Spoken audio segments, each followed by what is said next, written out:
Thank you for tuning in to Uncommon Women, a podcast that provides a platform for women of all walks of life to share their upbringings, life lessons learned, experiences, and journeys to come. Uncommon Women speaks on topics that can relate to all women. We share, we listen, we laugh, we cry, and we empower each other to be the best uncommon woman that they can be. Ultimately, we are cultivating a global movement of women supporting women. Women supporting entrepreneurship, relationships, self-love, and so much more. We inspire each other to make an impact on this world for the better. Be sure to like, share, and subscribe to Uncommon Women. Now, finally, grab a seat, get comfortable, and hear from your wonderful hosts, Shanira and Jenny Lee. Good evening, kings and queens. Thank you so much for tuning in to Uncommon Women. I'm Shanira. And I'm Jenny Lee. And today we have an amazing guest speaker that's going to hit the stage in just a little bit. Before we get into her testimony and what she's here to do, we have Kimberly DeVonne, which is the author and speaker that helps women from all walks of life as she empowers them to kick perfection to the curb.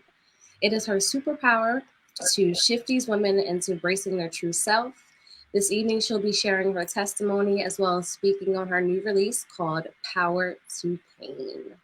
So thank you, Kim, for coming out today. We truly, it's a pleasure. You know, this is my accountability partner. I can't say on what, but she's dear true to my heart. So thank you so much for coming on today. It's such a pleasure. Thank you guys for having me. It really is an honor, and I count it as a blessing to be able to be on your platform. So I'm definitely excited to be here. Well, we are super excited to have you. Yeah. So before we get into your new release of From Pain to Power, can you tell us a little bit about yourself and, you know, how was your life actually growing up? All right, great. I sure can. I'll give you a pre-introduction of who I am right now. Yes. So right now, I am a mortgage underwriter. So instead of us trying to get you out your house, we find you ways to stay in your home. So that's my 9 to 5. So that's what I do on a daily basis, at least Monday through Thursday, work 10-hour days. So other than that, my free time consists of music, movies, big movie fan. I love Marvel, kind of a little bit of a geek. It's okay though. Everyone has that one thing they love. I love the water, so love looking out the water. And if I can get the music and the water at the same time, best combination ever. So that's a little bit about me right now. As far as growing up, I had a great childhood, honestly, family-wise, in the home growing up. My mom, my dad, my sister, LaWanda, love her to death, love my family to death. I had great grandparents. And as a matter of fact, my grandmother, my mother's mother and father lived behind our house. So you can look out the kitchen window and see my grandparents' house. So that was the life I had growing up. So a lot of my time was actually spent at their house because that was my daycare center. Most people went to daycare, you know, at the daycare facility. It was a facility, but a very comfortable one. I had Price is Right. We had the news. We had soap operas, kind of like life lessons early on. What soap operas was they watching? Bold and the Beautiful. Yes. Because you can't have soap operas without Bold and the Beautiful and As the World Turns. Come on. You can't do it. You can't tell me what soap operas and those aren't included. That's funny.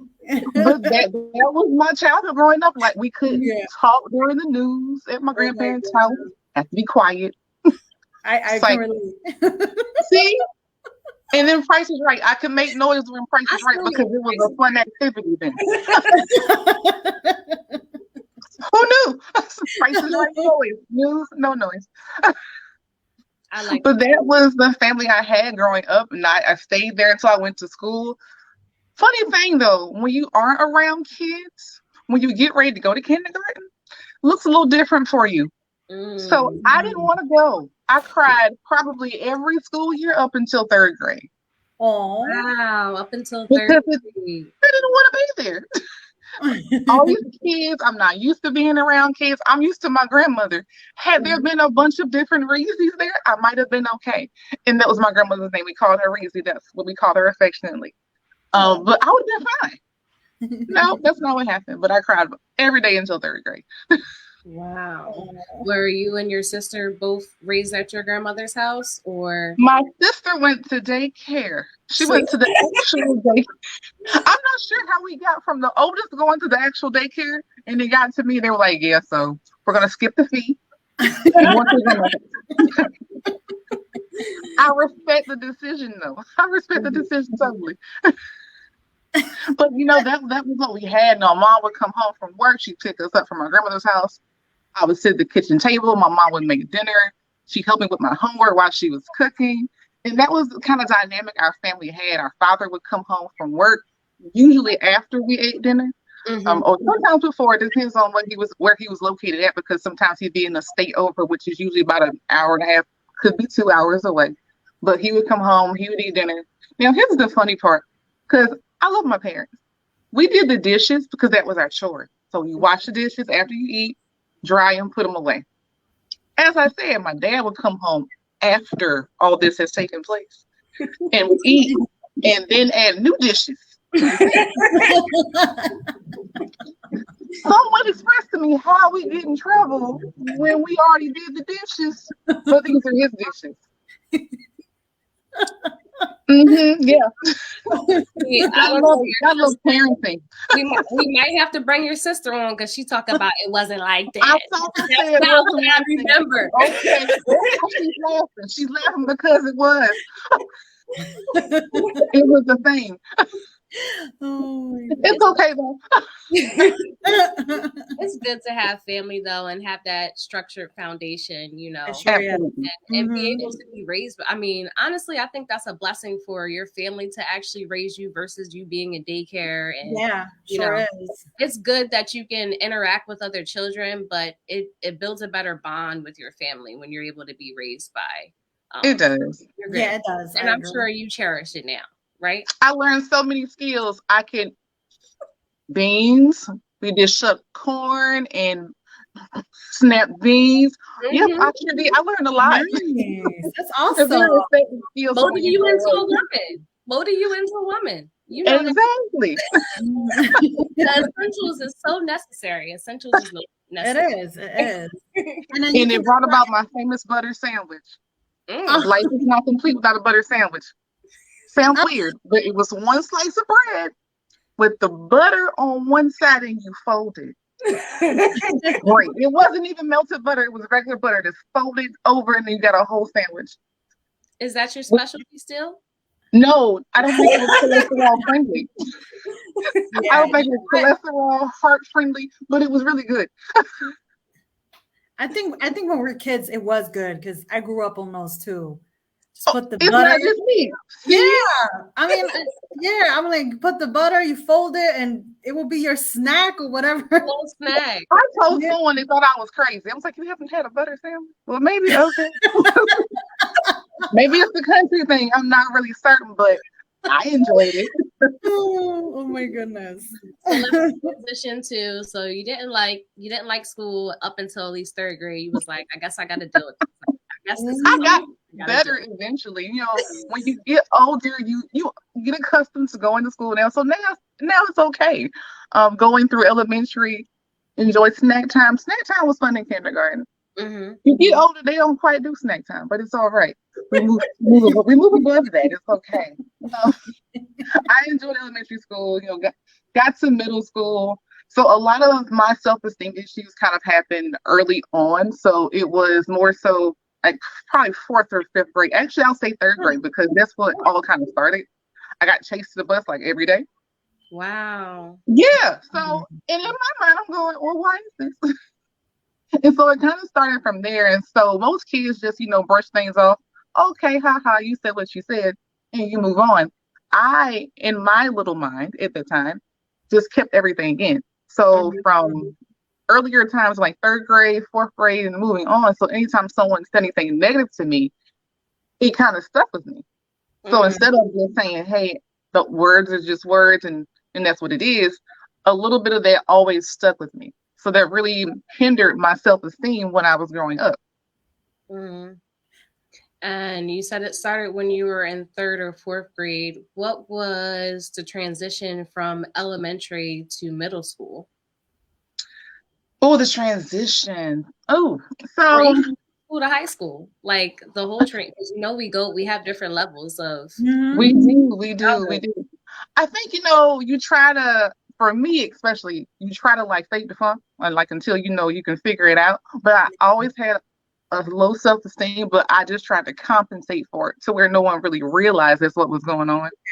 Like my parents knew, like my self-esteem wasn't the greatest. But when I got to school, you kind of turn it on. You're like, well, Right. it like seem like I'm sappy or anything, so let me just turn this on real quick and just try to take it all in. And instead of taking it all in and releasing it, I just kind of kept it all in. Wow. So transitioning to high school, was at the time I got threatened before I got to high school. It was like, oh, I'm gonna beat you up when you get here, but she didn't even know me. That was different. Yeah. But it's high school, and I think we all kind of go through those weird things in high school. Mm-hmm. Yeah. Kids are cruel. Yeah, they can be brutal. Exactly. I mean, it is worse now with social media and things like that, and cell phones, and so now you got screenshots, and people are making up screenshots to send. So I can only imagine, like, it's worse for kids now. So it wasn't as bad for me at that point, but it was still bad enough for me to feel how I felt.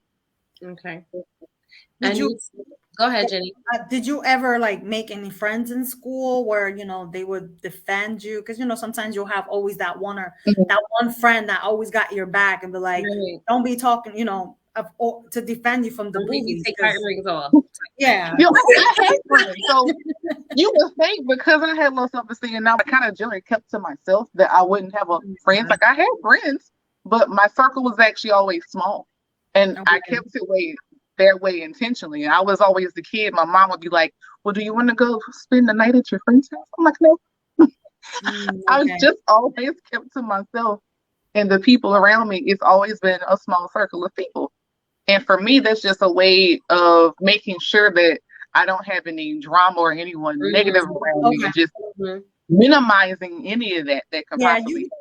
You were just being selective. That's understandable.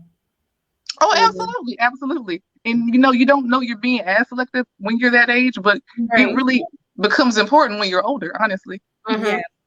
So let's get into that. What was your breaking point of wanting more for yourself, wanting to get out of your shell? Getting out of my shell. So I got to college. Guess you could say I got out of my shell, but probably not in the most productive way. It was always the male attention, and that even started before college, like in high school. That's not the way to break out of your shell. But it was a way for me to be able to grow and transition into a different version of who I was. So when I went to college, I was still like kind of shy, still kind of timid. But as I went through college, I got more, somewhat confidence just about being outspoken and talking to people, because that wasn't my thing. So that was kind of the point for me. Well, okay, let's just make the effort to do things different than what we've done before. Kind of talk more to people. Don't sit in the corner. Still took some time to not do all those things because it was a slow progression for me. Because again, like I was telling you ladies before, I'm used to being in the background of everything. And so I'm comfortable there. If I go to a party, I find a corner and that's where I'm at. If you migrate towards me and have a conversation, well, great. I'm not probably going to come find you to have a talk at all about anything. But I'll be in the corner smiling, probably vibing to some music. But I promise you, I'm not going to get up and come talk to you. But yeah, I've definitely grown since then. Would you say that your confidence had started when you started to see that boys or the kids in high school were attracted to you because you're gorgeous? Do you think that was where you was like, ooh, I'm feeling myself a little bit? Your confidence does go up for that moment. So that's the thing. So you feel special and you feel confident for that moment while they like you. Right. Then when they don't like you, then it brings about this, well, oh, here we go again. I'm not worthy. I'm not good enough. And so it brings about a whole other set of issues than what you had to begin with. Yeah. At any point, did you express to anyone what you were going through and what you were experiencing at all? Like to your parents? Did you go to therapy? Pretty quiet kid. My parents will probably tell you now. I'm very private. So I didn't say a whole lot. So I would go through things and I wouldn't tell my parents. Not that my parents didn't think something was probably going on, but they would inquire. They would push me and they would ask questions. Okay. So I don't want anyone to ever think that my parents weren't involved in asking questions, because they did. Okay. I just never responded to the questions. Okay. Oh, I'm okay. Okay. That was my generic answer. And sometimes it kind of still is, I'm all right. And I just kind of keep going, because I didn't want to really address what was going on, because to me, it felt like if I just don't talk about it, maybe it'll just go away. So you were just allowing it to build up and just stuffing it under the rug, basically. Yeah.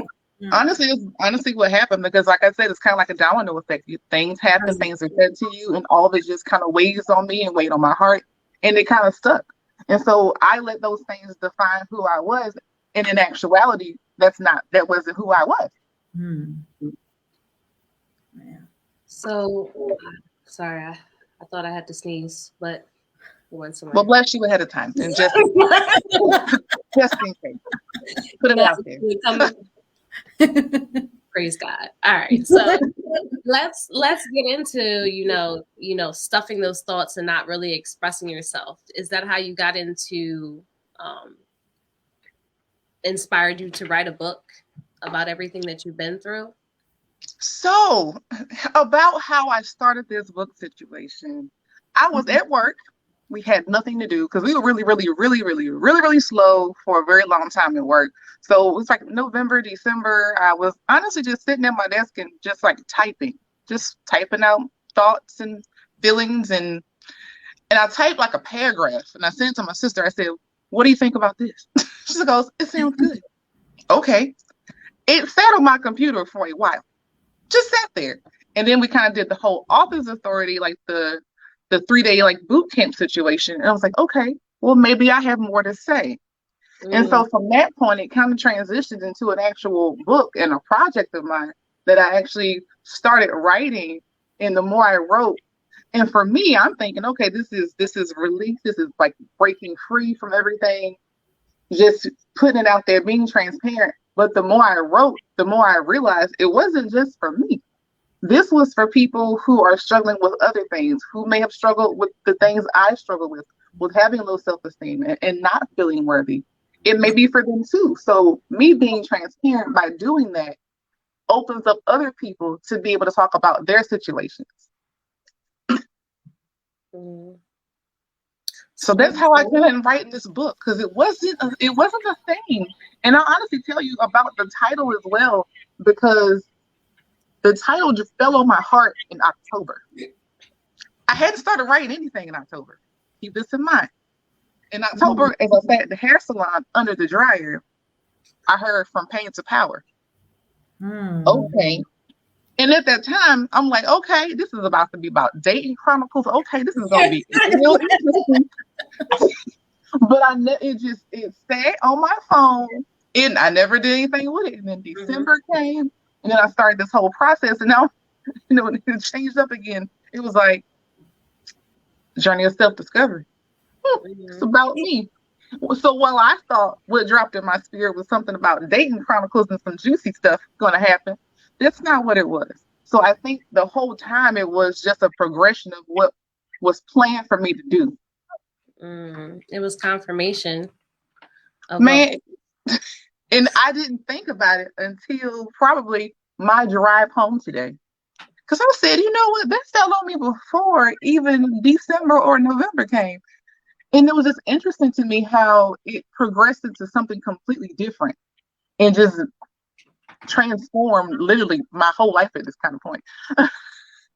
Isn't it so amazing how, God can give you a piece of a puzzle 6-9 months before you actually see everything as a whole, and just like, oh, what's this mean? And then when you actually see it 360. You're like, wow, now that I think about it, I kind of had a little piece of it and didn't even, know. I'm telling you, it was an epiphany on my drive home today. I was driving and I'm going, it was really in October. So I think from October up until now, things have really just been so different for me. I've been different, and it's been noticeably different. So it's been a real transformational time that I don't think I was actually expecting, to be quite honest. That's amazing. That's really It amazing. is. I think God just trips me out sometimes. He's like, yeah, watch this real quick. Like, okay, I'm watching it. I'm living it. Oh, let's do it. So what are some self-love tips you would like to share to actually help women? Self-love, honestly, that is an everyday thing. So I say date yourself. A lot of us women get caught up about, having a man and going on dates and doing things with your man. But the sad part is that unless we love ourselves correctly, how can we expect to love anyone else correctly?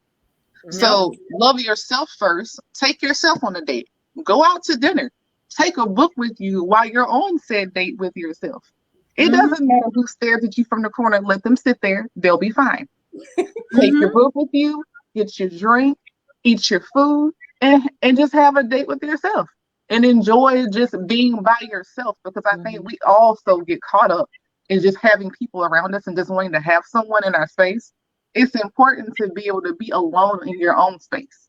No matter whether it is. If that's home, if that's out and about, it's important to know that it's okay to be by yourself and in that moment just embrace it. So definitely date yourself. Go to the movies. Get a reclining chair. Put your feet up on the seat in front of you. Just enjoy the moment and just live life for you, because you're the only one that can live your life. Don't let moments pass you by because you are dead set on just having someone go with you somewhere. Go to movies by yourself. Go to the park by yourself. Go to a concert by yourself. Yes. Those are things that to just be able to embrace you and to love yourself. In the morning when you get up in the mirror, look at yourself. I don't care if you got your bonnet on, if your hair's over top of your head. It's fine. No problem. Sis, I love me. Because you have to love you in every state of what that is, whether your hair's messed up, whether you got your braids falling out, whether your eyelash fell off. It doesn't matter. You have to love you regardless of what any of those things are. Because at the end of the day, it's you. Heavy on the eyelashes, because when I get them done, I'll be like, oh, the allergies. Wait. I can keep them on. So that's why I don't use them. I had the magnetic ones you put on. So I had a moment where it came off. I said, oh my, this is not a good look. So that's why I say, if the lash comes off, still love you just the same. Look in the mirror and go, girl, you look good with this one eyelash on, boo. And it's okay. Oh my goodness. Everyone's had it happen. That's why you're laughing. Had that one eyelash come off. Or the corner come off. It's the corner for me. Oh my goodness. It's the corner. See, I told you it's the corner. Oh my goodness. Then you got the flyaway lash. Yeah. Telling you. But I agree. I mean, what I like to do for my free time of dating myself is to get pedicures and to get massages. I work a lot, and it's not that I'm typically around people all the time. It's more of I'm just always on the go. So my moment to date myself is to relax, and get pedicures and let my back just get massaged by that chair. You know how your chair be going. The chair is good until like it puts you in this awkward motion. You're like, okay, so I like it, but then I don't. You gotta put it on. Part of this is uncomfortable.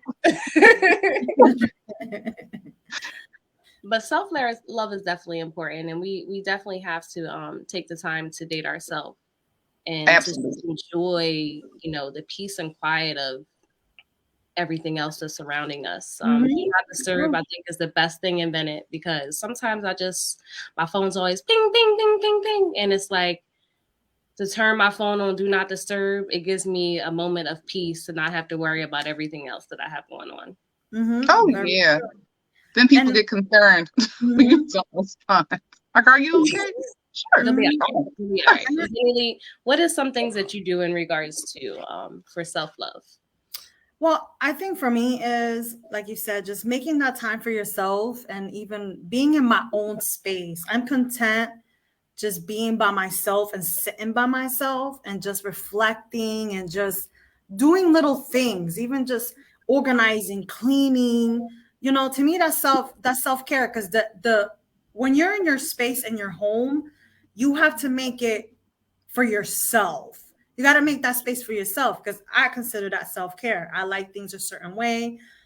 You know, I journal, I read. I mean, I take myself on a date, take walks, you know, and not only that, but just sitting down and reflecting within your own self is a lot for me too. You know, what my goals are, you know, what I want to do 5 years from now,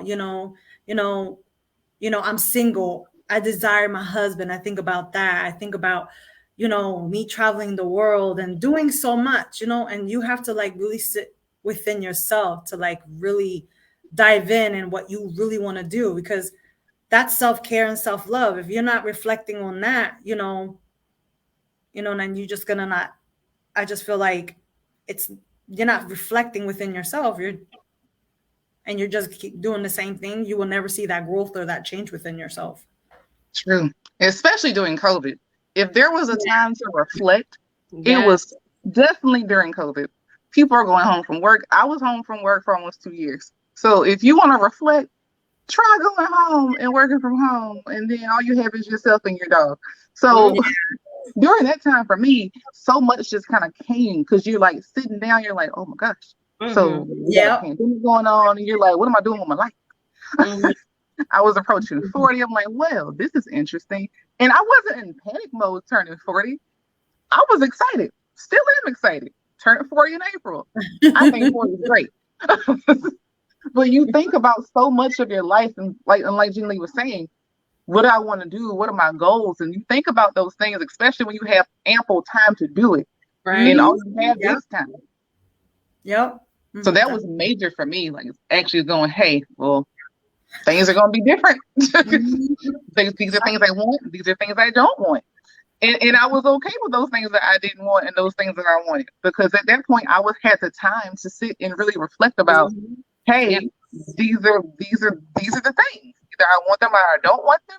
This is what I desire as far as a career path. This is what I desire for a husband. This is what I don't want for a husband.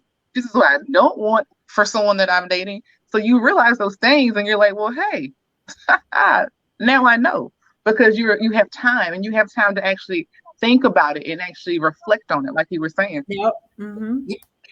And I feel as though even though we had a pandemic, it was definitely a pause that a lot of people needed, just to appreciate life. You know, appreciate taking the small things for granted, going outside, Oh my goodness, yes. Appreciate not having to wear a mask, like just the little stuff, I think it definitely was something that everyone needed, just to reflect on life. It definitely built a better relationship with me and my son, because it's just me and my son and the dog in the house, and whew, child. But I used it as a stepping stone to actually get a better relationship with my son, things that I wasn't able to do because I'm always on the go. So I appreciate the pandemic, even though I was working from home and it was like only so much Walmart trips I can take. But I realized a lot of things that I didn't take the time to just sit and look at prior to the pandemic. Yep. Yeah, definitely. We have such a strong connection with family too. During COVID, our family started a family Zoom call, and we did it every Saturday, and we still do it every Saturday. It is awesome because we're all in different age ranges, so it's great to get everybody together now that we're all like adults and have conversation and to talk about current events. What everyone has going on, and just really celebrate everybody's accomplishments and what kids are doing and what's happening. I love it. It's been really cool because, you don't really get that connection a lot of the time, No, you especially when don't. your family is in different states. So Zoom kind of brought us all together and brought us closer. And I'm super grateful. And I think it's a blessing to be able to have family and to be close and be able to have conversation. I think for me, it was more just, I didn't really get to, I had to work since I was I'm a caregiver. So I had to work. So, but then I think it was like the peace that was out in the world that got for me, where I was like, you know what? I started going hiking, and I'm a city girl. I was never in nature at all. But you know what? I was like, I really like going hiking. So that was something that I started to do during the pandemic, was just like taking risk. And I'm doing things, and I'm afraid of heights, mind you, but I didn't feel like I was afraid of heights when I was trying to climb and doing things I've never done before. So I was able to do that during the pandemic, just to find the peace in the nature and, and taking risk. You gotta find yourself, find the stuff that you like to do. Like, that's awesome that you went hiking. I went hiking one time, and it was literally in the mountains of North Carolina, and it was bugs and it was plants, and I wasn't prepared. This was a total out of the blue. Let's go hiking. Okay, sure. I bought my friend's mom's hiking shoes because, again, I was not prepared for the hike. My legs were so sore the next day. But it was absolutely beautiful to be able to go out and go hiking and just see all of nature. It's a view for me, definitely. Oh, it was the view, because then you realize how high you're up. You're like, yeah, so we got to go back down. We got to walk back down. Let's go back down.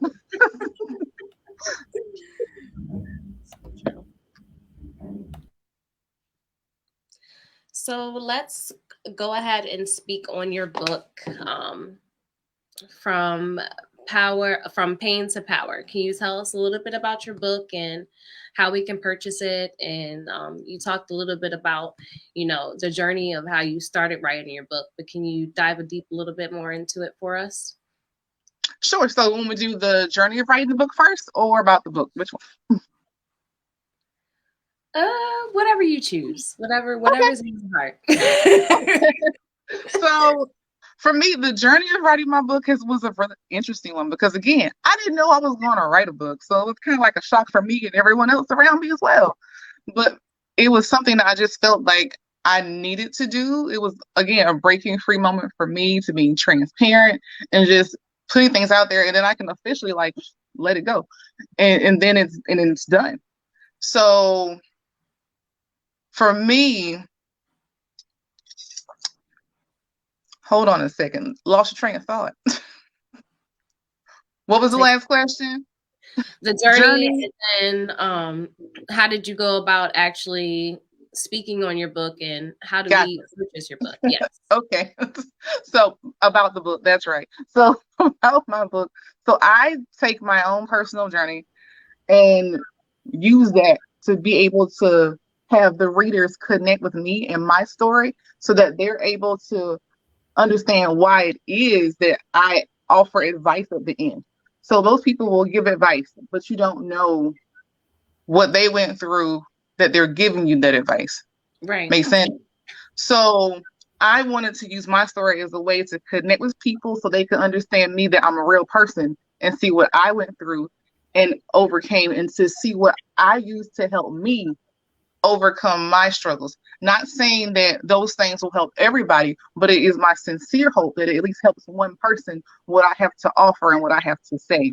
So that was the important thing for me, is to just be able to connect with people and be on a level that everyone could really understand, and to be transparent and to be my authentic self, which the journey has uncovered a lot of my authentic self.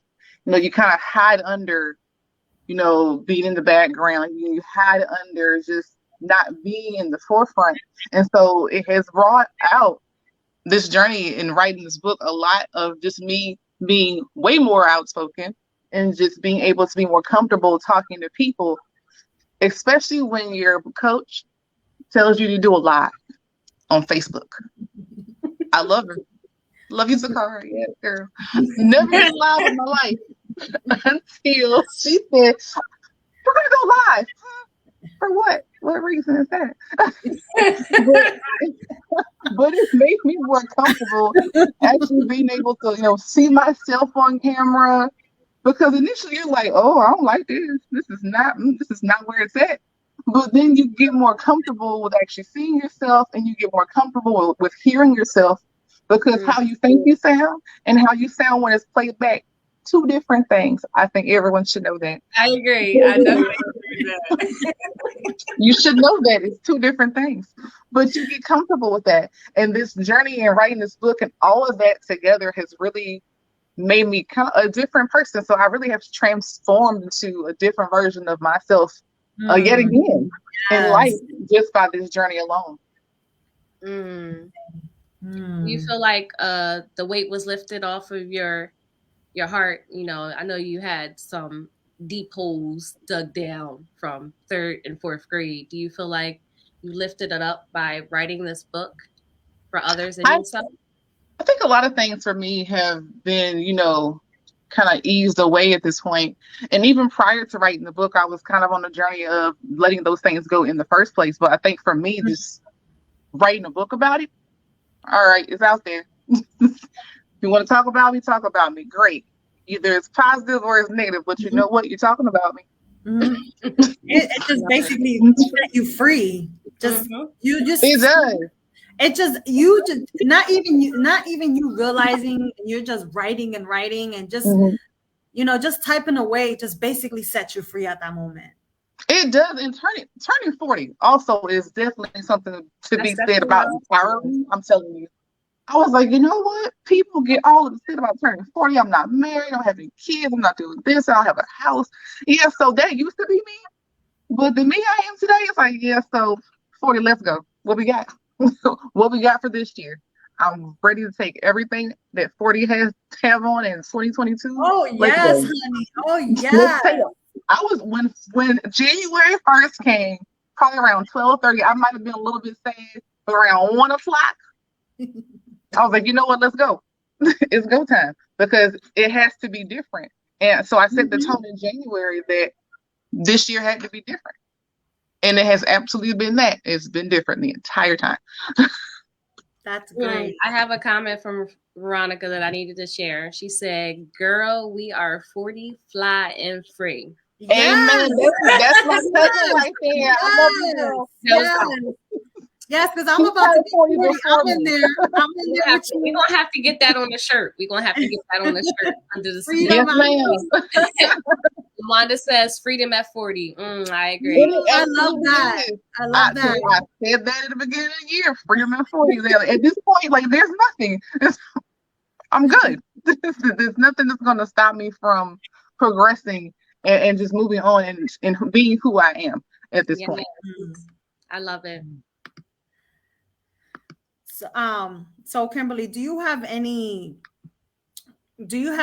there anything else you'd like to share or tell the audience before we close out, or that's something that will help the audience before we close out? Absolutely. What I will say is this: don't let your struggles, don't let people's negative thoughts, don't let your negative thoughts define who you are, because they are just that. They are thoughts and they're people's opinions.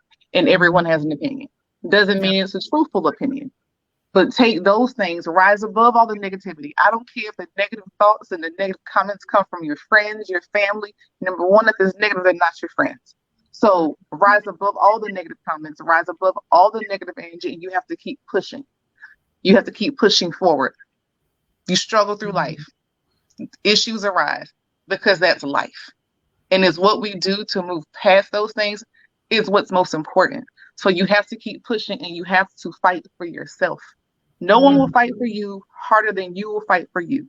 People can want things for you. They can want you to succeed. They can want you to overcome what you're struggling with. But the only person that can make that happen is you. You have to fight for you, and you have to continue to do it. It's an everyday fight, but you win, and you absolutely have to make that a goal to win. I wish I had a fire thing and I could just drop. That was so on point. There is a couple of comments that I wanted to add before we closed up.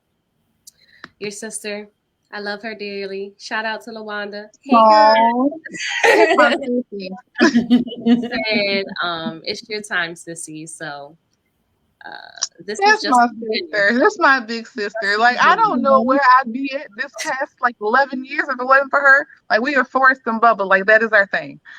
Oh, we don't fall in the mud. So if you don't have a sister like her, you have to have one. Oh, my baby. She said, my auntie is so You're not going to do it. You're not going to do it. She was over there. No, I'm good. I'm not gonna cry. They're not gonna make me do it. But I'm super proud of her. She just graduated from Hampton University. Yes. Like, I'm so proud of her. She's an extremely talented young lady. Those little girls, I can't call them little anymore, but they're little to me. My nieces they're everything to me. Those are they're my kids. Let's just say that. They're like my kids. And they're just extremely talented young ladies, and I can't wait to see what they grow up into as young women and just take over this world. Like, I know they're going to do amazing things. She's listening. You talking to her. You know they both are going to do amazing things. Awesome. Not because they're my nieces, but I know they're going to be doing amazing things. Who is Pooh? Is that your nickname?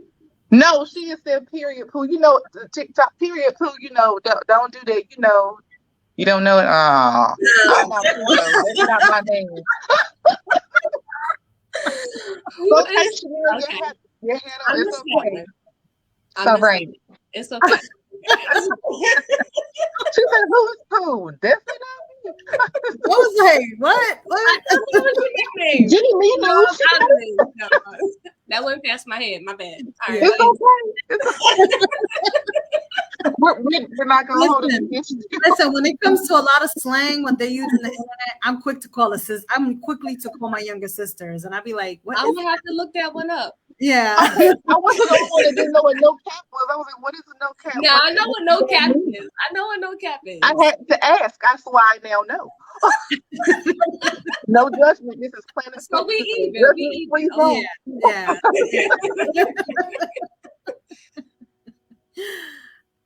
Thank you so much, Kimberly. Thank you for your advice on self-love, and to all the women and men as well that are listening this evening, as you listened in and listened to her story. I hope you take heed to what she says, because it's very important, and what her story and what she stands for, and make sure you check out her book as well. And we have a question we always ask our guest speaker: what makes you uncommon? Oh, it makes me uncommon. So here's the funny story. My mom and dad have always said I march by the beat of my own drum. Because they're probably right. I always have. I've never been like the traditional in anything. I've always done stuff differently. And so I think that's what makes me uncommon, because I've never just gone with tradition because it's tradition. I'll just do something because it's what I want to do. It may not be what everyone's like, oh, well, you shouldn't do that. Oh, well, now what I wanted to do. So I think that is what makes me uncommon, is because I literally like to go through life on my own terms. And not just be what society would want you to be, just because they say, hey, this is what you should do, this is what you shouldn't do, but just conform and be myself, whatever that looks like for me. And if I'm happy with what that is, then awesome. If someone else doesn't like it, then that's unfortunate for them, because you don't get to know the awesome person that I am. Yeah, and that's fine, because everyone isn't meant to be in your circle and in your space. Definitely agree with that. She's awesome. Just saying. Yeah, world's dopest auntie. Yes. I love that. I love that. And thank you again, Kimberly, for coming on and speaking on your testimony. And just thank you again. to our audience, make sure that you come out and check out our self-love apparel at www.uncommon.net. Make sure you go also check out our YouTube channel at Uncommon Women Podcast. You can like and subscribe. Also, I'm still looking for a guest speaker for the month of July for cleft and craniosal facial awareness and sarcoma awareness, as well as if you know anyone or yourself that would like to come on for any of the ones I just had listed, you can reach me at uncommon3women@gmail.com. And as well, make sure you tune in next Thursday evening at 7 p.m. Central. We have an amazing guest speaker coming on next week. And everyone, stay uncommon. Bye. Bye. Hi.